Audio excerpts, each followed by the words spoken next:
যতটুকু পারেন মানুষের উপকার করুন। আমরা জানি উপকারের পরিবর্তে আমরা অপকার পেয়ে থাকি। আমরা যতই মানুষকে সহযোগিতা করি না কেন, যতই মানুষকে উপকার করি না কেন, মানুষ আমাদের তার বিপরীতে অপকার করে, আমাদের ক্ষতি করে।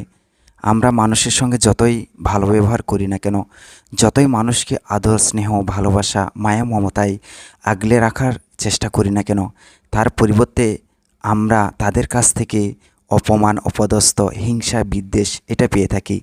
কিন্তু আমাদের এই উপকার, আমরা যতই তাদের কাছ থেকে উপকার করে কষ্ট পাই না কেন, কিন্তু আমাদের এই উপকার একদিন আমাদের কর্ম আমাদের একটা সঠিক স্থানে নিয়ে যাবে এবং তাদের মধ্যে সেই জ্ঞানটা উৎপন্ন করে দিবে এবং আমরা যে তাদের উপকার করেছি, আমরা যে তাদের ভালো কার্য সম্পাদন করে দিয়েছি, তাদেরকে সহযোগিতা করেছি, সাহায্য করে